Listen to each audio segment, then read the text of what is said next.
Hola, buenas tardes o noches o lo que sea.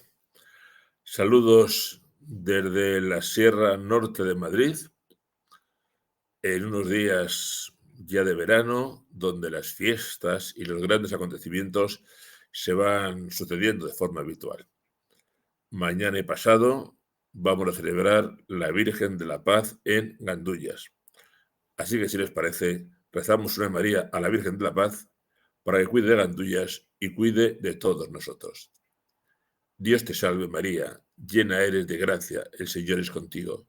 Bendita tú eres entre todas las mujeres, y bendito es el fruto de tu vientre, Jesús. Santa María, Madre de Dios, ruega por nosotros pecadores, ahora y en la hora de nuestra muerte. Amén. En el nombre del Padre, y del Hijo, y del Espíritu Santo. Amén. Y a Roma que nos vamos, porque yo intento resumir, pero miren, es que no me da la vida para resumir tanto. Comienzo pues diciéndoles que el Papa se va, hoy es 4, el domingo se va a Castel Gandolfo. No va a residir exactamente en el Palacio Apostólico, pero sí en otro edificio cercano. Así que el Papa vuelve a Castel Gandolfo. Fenomenal. Comentarles que acaba de hacerse público el formulario de la Misa Pro Custodia Creationis, la misa por la creación, que ha supuesto para algunos una sensación de extrañeza. ¿Merecía la pena? No lo sé. Sí les digo una cosa, que en el misal existen un montón de misas votivas por diversas necesidades. O sea, ustedes van al misal romano y encuentran misas para tiempo de sequía, misas para pedir la lluvia, misas para pedir buen tiempo, misa en tiempo de terremoto, misa en tiempo de epidemia. Bueno, a partir de ahí, que tengamos una misa por la creación, bueno, pues tampoco parece una cosa tan llamativa. Está. Que puede ser una misa que se puede interpretar como una apuesta por la Agenda 2030, sí, pero vamos, tampoco tiene cosa mayor importancia. Sabemos que por fin está todo preparado para el juicio a Jesuita Rubnik, el de los mosaicos, que digo yo, que con el tiempo que llevan con esto, pudiera haber agilizado más la cosa. Y una noticia muy bonita, y es que el día 7 de septiembre serán canonizados Carlo Acutis y Pier Giorgio Frassati, dos jóvenes. Recuerdan que la canonización de Carlo Acutis tuvo que ser aplazada porque nos sorprendió el fallecimiento del Papa Francisco. Estos son unas cuantas cositas desde Roma. Saludo a todos los que vais apareciendo. Y ya vamos con las noticias. El timo de tradiciones custodes. ¿Cómo que el timo? Pues sí, el timo. A ver, les cuento para que recordemos. Ustedes saben que en la Iglesia, de siempre, y hasta la reforma del Concilio Vaticano II, esta foto que ustedes ven era la forma normal de celebrar la misa. La forma normal que además fija San Pío V el año 1570. Esta es la misa y esta misa debe ser la misa de la Iglesia Católica para todos los tiempos. Llegó la reforma del Vaticano II y llegó la reforma litúrgica. Y la misa con el misal de San Pío V quedó prácticamente relegada al olvido. Es verdad que algunos sacerdotes mayores la seguían celebrando, es verdad que algunos grupos la pedían, pero la misa con el misal de San Pío V, cuya última actualización es de San Juan XXIII, es una misa que mucha gente pedía y quería celebrar. Y visto que la misa tenía su valor y que había mucha gente que quería celebrarla, recordarán que el Papa Benedicto XVI, en julio del 2007, publica su Morum Pontificum y lo que hace es facilitar mucho la posibilidad de celebrar la misa, por lo que el Papa Benedicto llamó el modo extraordinario. Es decir, el Papa Benedicto dijo, es el mismo rito romano, tiene una forma ordinaria, que es el misal de Pablo VI, el misal que generalmente utilizamos, y el rito romano tiene una forma extraordinaria, que es con el misal de San Pío V. Bueno, facilitó las cosas y la verdad es que aparentemente daba todo muy buen resultado. La sorpresa es cuando en el año 2021, hace 4 años, el Papa Francisco publica Tradiciones Custodes. ¿Y qué dice? Pues dice que se hizo una amplísima consulta a los obispos para ver la evolución de Summorum Pontificum, cómo iba aquello, y que, vistas las respuestas de los obispos y visto lo que decía Doctrina de la Fe, pues el Papa Francisco entendía que había que someter la misa por el modo extraordinario, la misa tradicional, a unas restricciones realmente draconianas. Es decir, un sacerdote que quiere celebrar esta misa tiene que pedir permiso al obispo, el obispo a Roma, en fin. Bueno, total, que lo hace así. ¿Y qué dice el Papa Francisco? Pues que, visto lo que dicen los obispos y visto que las respuestas le indican que el documento de Benedicto XVI, Summorum Pontificum, está dando muchísimos problemas, pues que había que intervenir como fuera. Bueno, ¿por qué digo que esto ha sido un timo? Pues porque se hace la consulta a los obispos y la mayoría de los obispos lo que dijeron es que realizar cambios legislativos después de lo que había dicho el Papa Benedicto hacía mucho más mal que bien. Decía que donde estaba celebrando la misa tradicional no había ningún tipo de problema, que las cosas iban bien, que esta misa estaba dando frutos muy positivos, que donde había problemas litúrgicos con la bula de Benedicto XVI se habían solucionado muchísimos los problemas y que la misa tradicional había supuesto una riqueza para mucha gente e incluso estaba dando vocaciones. Es decir, la misma evaluación de los obispos dice acabar con Summorum Pontificum va a suponer desconfianza hacia Roma, ruptura de la paz y que muchos fieles se van a ir a grupos cismáticos. Pues con esas respuestas, diciendo los obispos muy mayoritariamente que no había ningún problema, coge la respuesta de Francisco y dice, todo es un horror, restricciones a la misa tradicional. Fíjense por qué digo que es un timo. Porque cuando se hace una consulta a los obispos sobre algún tema, lo normal es que se conozcan las respuestas. Pero en este caso, las respuestas no se dieron a conocer. Y las estamos empezando a conocer ahora. Nos dicen que, bueno, que sí, que no. Pero yo les digo a ustedes, en toda la prensa leerán lo mismo. Que el Papa Francisco publica Tradiciones Custodes en contra de lo que habían recibido de los obispos. Por tanto, sí, es un timo. Y aprovecho para decirles una cosa más. ¿Esto es la sinodalidad? Es decir, sinodalidad es, pregunto a los obispos, responden, no cuento lo que responden y hago lo que me da la gana. Oigan, esto no es sinodalidad, esto es reírse y timar a los católicos. Esto es lo que ha pasado con Tradiciones Custodes. Y les digo, lo leerán por 20 sitios. ¿Por qué la oposición? No lo sé, Teresa. No lo sé. No lo sé. ¿Y lo sabemos nadie? Si no da ningún problema y además mayoritariamente los obispos no veían dificultades. Pues esto es el timo de Tradiciones Custodes. Y vamos a pasar a otro tema controvertido también del Papa Francisco. El Papa Francisco, tenemos de Amor y Leticia, que le carga la doctrina moral de la Iglesia, a Tradiciones Custodes pasando por Fiducia Supplicans.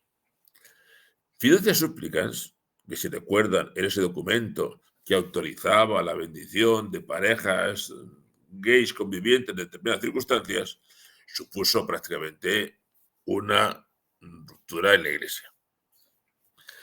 Y cuando empezaron a aparecer gravísimas discrepancias de fiducia súplicas, sobre todo en África, pues hombre, en Doctrina de la Fe, ya saben, se rieron de los negritos y dijeron, bueno, es que en África es un tema cultural, en fin. Bueno, pues aquí tienen ustedes al cardenal Ambongo, presidente de la que podemos llamar conferencia de conferencias africanas, y donde dijo claramente, y lo ha vuelto a decir estos días, que miren, que no nos confundan diciendo que la homosexualidad es un problema cultural, es un problema doctrinal y teológico. Sale fiducia súplicas. Y entonces el cardenal Ambongo se fue a Roma y dijo, oigan, Papa Francisco, Tucho Fernández, esto en África no se va a entender.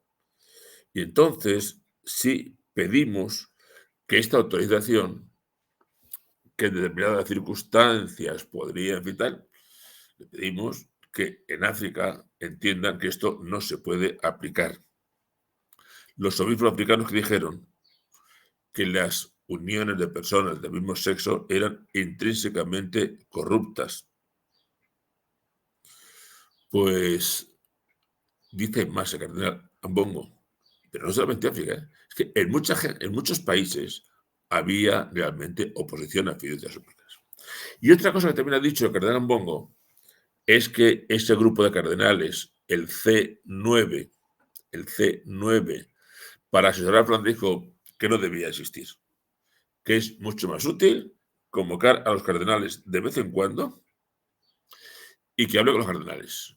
No un grupito de amiguetes, sino que hable con los cardenales en general, que sería mucho más útil para la Iglesia. Pues bien, por el cardenal Ambongo, ojo con los cardenales africanos que están dando un resultado excelente. Y otro cardenal que tampoco da, como decimos en España, puntada sin hilo, es el cardenal Zen, que con sus 90 y tantos años sigue manteniendo una actividad de predicación, escribe, lee, publica y con frecuencia en su blog habla de la palabra y comenta textos bíblicos.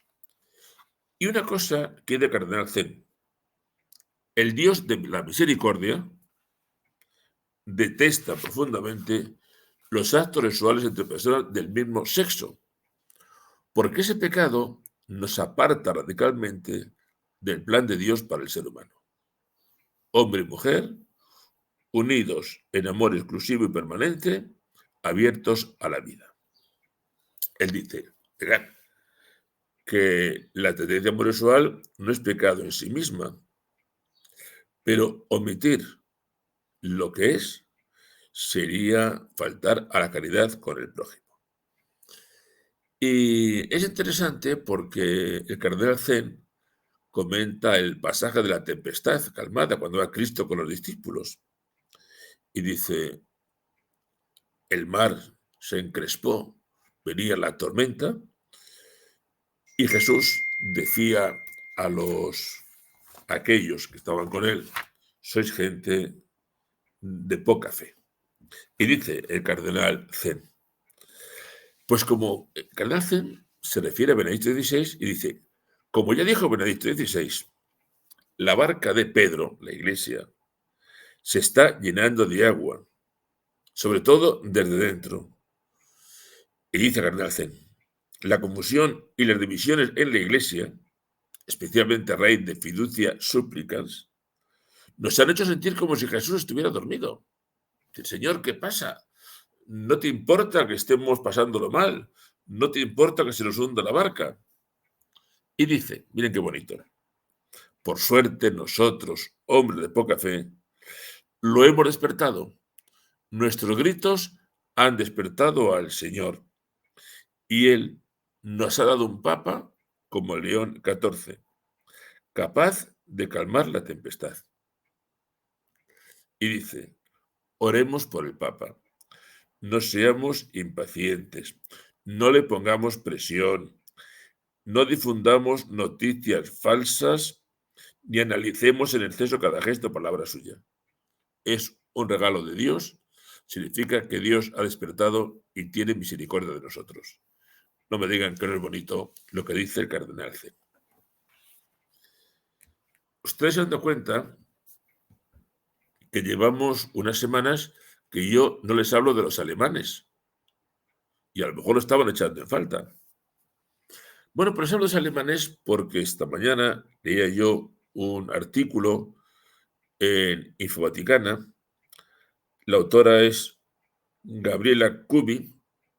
Infovaticana publica el artículo con permiso de esta mujer, que es socióloga y escritora católica. Y dice, no se lo pierdan, que el 90% de los obispos alemanes apoyan iniciativas que van en contra de la visión católica de la sexualidad, que están enseñando a los niños que la práctica homosexual y la ideología de género son normales, son aceptables, incluso que deben ser promovidas. Y esta mujer, Gabriel Kubi, socióloga, escritora, dice, por ejemplo de dos obispos. Uno de ellos, el de Maguncia, que dice, bueno, los textos bíblicos sobre la homosexualidad no deben ser entendidos como verdades eternas. Recuerden que Veritatis Splendor dice que hay principios morales incuestionables. Para este obispo, no. Bueno, los textos sobre la homosexualidad, bueno, yo siempre los entenderé en su contexto histórico y nunca serán verdades absolutas. Y habla también de otro obispo, el obispo de Dresde, que dice que necesitamos una revisión de la doctrina católica sobre el género y la orientación sexual. Bueno, es que hay que pensar de otra manera, hay que cambiar el catecismo, etcétera, etcétera, etcétera. Y esta escritora dice, piensen ustedes una cosa, que a mí me ha resultado interesante. ¿Qué provocó la caída del rey David y trajo la espada a su casa? El deseo por la mujer de otro. ¿Qué fue lo que acabó con Salomón? 700 esposas y 300 concubinas. ¿Qué le costó la cabeza a San Juan Bautista? Decir al rey que no le era lícito tomar la mujer de su hermano. Y dice esta mujer, olvidarnos de la teología católica sobre la sexualidad es volver al paganismo, a Baal y a Astarte. Antes sacrificaban niños y ahora lo hacemos con el aborto. Y hoy tenemos los nuevos ídolos del sexo que tenemos que ser capaces de vencerlos viviendo la sexualidad como nos enseña la Iglesia Católica, dentro del matrimonio entre el hombre y la mujer. La castidad, dice, es posible. Y si nosotros no vivimos santamente y de una manera sana, pues difícilmente tendremos una sociedad sana.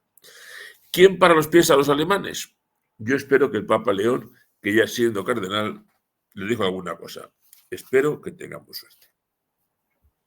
Bueno, déjenme ahora que les cuente otra cosa bonita. Esto es una recreación y es una maqueta. Pero es que la semana pasada, coincidiendo con la solemnidad del Sagrado Corazón de Jesús, se ha presentado en Madrid un proyecto ambicioso que será el monumento al Sagrado Corazón más grande del mundo. Se va a levantar cerca de Madrid, en Boadilla. Nace de una iniciativa laica, aunque hay obispos que lo apoyan, y tiene un doble objetivo: fomentar la devoción al corazón de Cristo y canalizar el amor a Cristo también en obras de caridad. Ojo a algunos datos de este monumento al Sagrado Corazón de Jesús. 37 metros de altura, 60 de envergadura, una escultura visitable por dentro, que incluye un sagrario en forma de corazón de 2,5 metros de diámetro y una reproducción de las heridas de Jesús según la sábana santa. Un presupuesto que se va a los 17 millones de euros, pero que está ya en marcha. Está ya en marcha. De aquí hasta el mes de febrero será el anteproyecto. Entre 2006 y 2028 el desarrollo arquitectónico, y esperan que se pueda inaugurar el monumento el 27 de junio del año 2030. Le voy a contar una cosa. En España, cerca de Madrid, en Getafe, en el Cerro de los Ángeles, existe un antiguo monumento al corazón de Jesús, que en la guerra civil, no se me asusten, fue fusilado. Hay fotos donde los milicianos están fusilando al corazón de Jesús. Creo que Madrid se merece, aparte de aquel corazón de Jesús que se restauró, una nueva imagen del corazón de Jesús. Creo que esto merece la pena. De Madrid, otra vez a Roma. El pasado día 26, el Papa León XIV tuvo un encuentro con sacerdotes. Las comparaciones no son odiosas, son lo que son. Ustedes saben que Francisco, pues vamos a ser claros, daba la impresión de que nos tenía mucha manía a los sacerdotes. Cada vez que hablaba Francisco de los sacerdotes era que éramos peseteros, que teníamos cara de vinagre, que torturábamos a los fieles, que solamente queríamos medrar, que solamente queríamos nuestra conveniencia. Francisco con los sacerdotes era muy crítico. Pues León, todo lo contrario. Qué alegría, le dijo, encontrarme aquí con vosotros. Qué maravilla poder testimoniar que es posible ser sacerdotes felices, porque Cristo nos llama y porque Cristo nos quiere. Da gracias porque dice, qué trabajo realizáis, a menudo en silencio y que tantos frutos produce. Dijo León a los sacerdotes lo que somos. El sacerdote es un amigo del Señor, llamado a vivir con él una relación personal y confiada que se alimenta en la palabra, en los sacramentos y en la oración diaria. Siguió diciendo, la amistad con Cristo es el fundamento del ministerio ordenado, el sentido de toda nuestra vida. No me digan que no es bonito. A mí me gusta porque creo que lo fundamental de un sacerdote nunca está en lo que hace, sino en lo que es. Un amigo de Cristo que vive en Cristo. Y le dijo todavía alguna cosa más el Papa León. Gracias a cada uno por la entrega diaria, especialmente en los lugares de formación, en las periferias existenciales, en lugares difíciles, a veces peligrosos. Y recordó a los sacerdotes que han entregado su vida incluso en el martirio y pidió renovar la disponibilidad a vivir sin reservas un apostolado de compasión y alegría. Decía, la llamada de Dios es una llamada siempre a la alegría. Pues, ¿cómo no nos vamos a hacer eco de estas palabras tan bonitas, a este ánimo que nos da el Papa León a los sacerdotes para que sigamos adelante? Hablando de sacerdotes, ya ver este pobre obispo. Es un obispo de la República Checa. Y mire que tiene cara de buena persona, ¿eh? Pero ¿sabe lo que le pasa? Que andan tan mal de sacerdotes que ha tenido que dispensar la asistencia a misa dominical porque la gente no tiene posibilidad ni de acudir a misa el domingo. La República Checa tiene como 10 millones de personas, aproximadamente 3,5 millones de católicos, pero Este hombre, este obispo dice, no puedo garantizar la misa dominical a todos mis fieles. No me digan que no es triste. ¿Qué les dice? Pues que intenten ir a otras parroquias, que si no hay misa, que intenten acudirse a algún tipo de celebración de la palabra, con un diácono o con algún laico que presida la celebración, y que si ni siquiera pueden eso, pues que recen, que oigan la misa por la televisión. Es muy triste. Y les digo, si la cara es el espejo del alma, este señor tiene cara de buena persona, pero no tiene sacerdotes. Me parece tristísimo, pero es lo que estamos viviendo hoy en la Iglesia. Del mandamiento de la ley de Dios, Miriam no se puede dispensar, pero la obligatoriedad de ir a misa el domingo es un mandamiento de la Iglesia. Y como la Iglesia es la que ha puesto el mandamiento, la Iglesia lo puede dispensar. Sí, la Iglesia lo puede dispensar. A ver, ¿qué más cosas tenemos hoy para comentar por aquí? Vietnam. Vietnam es un caso muy curioso, porque resulta que en una población, Vietnam, donde apenas tiene 7 millones de católicos, en este mes de junio se han ordenado 40 sacerdotes. 7 millones de fieles, 40 sacerdotes. ¿Saben ustedes en este último año cuántos sacerdotes se han ordenado en Alemania? Alemania, con 35 millones de fieles, apenas 29 ordenaciones. Diferencia, ustedes lo saben, en Alemania son más listos que la tradición, son más modernos que nadie. En Asia, en África, la fidelidad hasta el martirio está presente. Esto se nota en las vocaciones. Pues miren, en Vietnam, 40 sacerdotes en junio.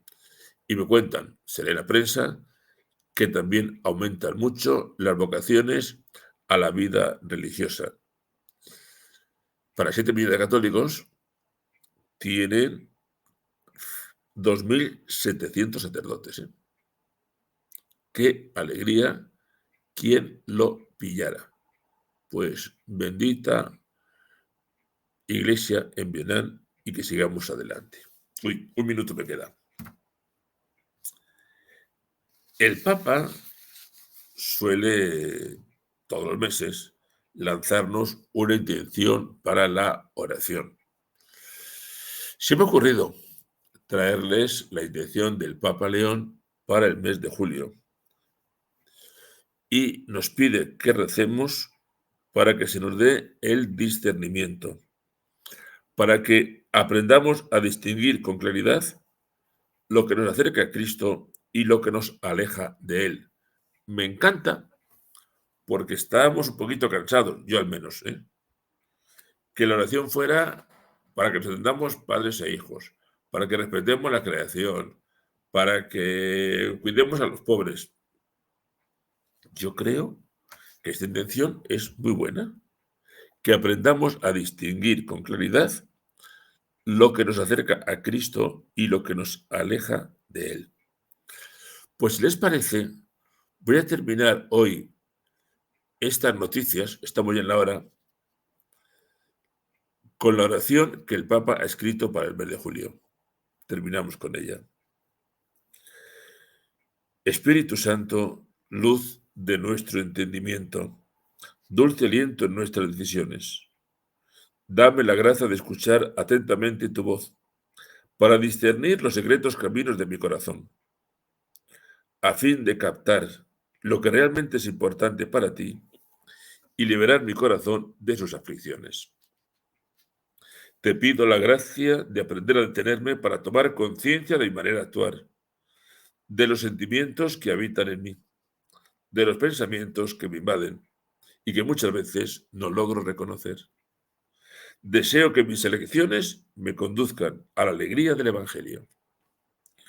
aunque deba atravesar momentos de duda y cansancio, aunque tenga que luchar, reflexionar, buscar y comenzar de nuevo. Porque al final de cuentas, tu consuelo es el fruto de la decisión correcta.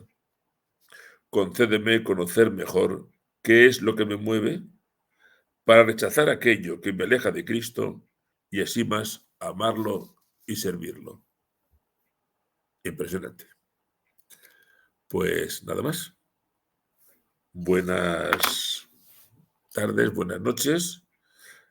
Seguimos rezando, seguimos trabajando, seguimos enamorados de nuestra iglesia y solamente nos queda recibir la bendición de Dios. Que la bendición de Dios Todopoderoso, Padre, Hijo y Espíritu Santo, descienda sobre nosotros y nos acompañe siempre. Buenas noches, viva Cristo Rey. Salve, oh tienda del Verbo divino, salve más grande que el gran santuario, salve, oh arca que el Espíritu dora, salve tesoro inexhausto de vida. Salve diadema preciosa de reyes devotos, salve orgullo glorioso de sacros ministros, salve firmísimo alcázar de toda la iglesia, salve muralla invencible de todo el imperio. Salve por ti enarbolamos trofeos, salve por ti sucumbió el adversario, salve remedio eficaz de mi carne,